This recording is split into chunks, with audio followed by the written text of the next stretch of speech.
what I pack in it. First, you need a power cord. Don't forget this. If you have a battery pack, bring that as well. Some sort of bra to keep the phalanges attached to your pumping devices. A cleaning brush. I really like the Munchkin brand. They also sell these smaller brushes that are super great for getting in the crevices. A cleaning washcloth or dishcloth would be also really useful. And a chapstick. You can get very dry from breast pumping, breastfeeding. I like the Burt's Bees. Water is also a smart choice to bring.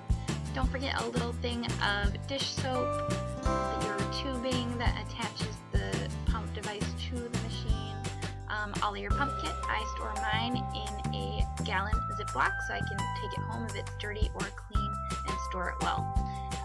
And don't forget any of the little parts. Pumping storage bags are perfect. These are the Up and Up brand, and my phone with a charger. So when I have a clean pumping kit, I plug in the tubing and hook up everything, and I just sit down and find a comfortable place at work to pump. Watching YouTube helps me pass the time, and I especially like watching some shows with kids in them, or looking at pictures of my own daughter, and then maybe reading a book is another thing that I like to do. So it's recommended to look at pictures of your baby or other babies just to help with milk production. When I finish, I actually do a little bit of hand expression, and that is recommended by lactation consultants, just to make sure that you did get everything when you're emptying your breast. I pump every 3 hours, about on a schedule that my daughter's on, so that my body is signaled to the amount of food that my daughter needs. Then I usually, if it's a smaller amount, pour the 2 containers of milk together and pour them into the bag.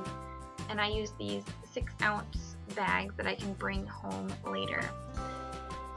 When you're emptying each of the bottles, just be sure to get that milk that's collected underneath the valve and get that as well. That's really good stuff. Then I put my milk into a small cooler that I bring, or my lunchbox if I forget the small cooler.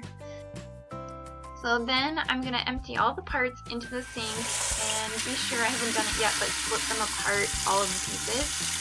And then I take out my brush and a little container of dishwashing soap, and I just make sure they're squeaky clean.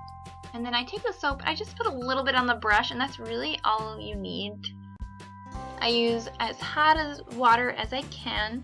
Sometimes I actually use a dish bucket or dish pan, which actually works really nice there, and you know for sure that it's a clean space that you're working in. But otherwise I just use super hot water. Just make sure it's really sterilizing those bottles and all of the pieces that you're using. And then I put out a towel for these to dry. If I don't have time to clean them, I'll put the dirty pump pieces in a bag, or if they're clean, I'll put them in a clean gallon bag as well so I can transport them easily.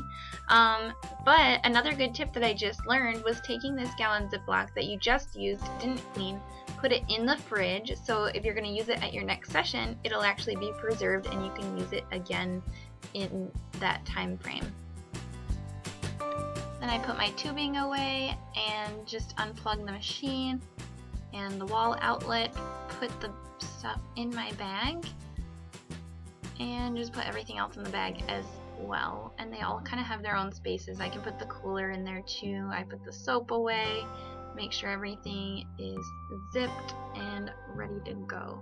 So that's it for my bag. Hopefully you guys enjoyed this video. Until next time, see you again.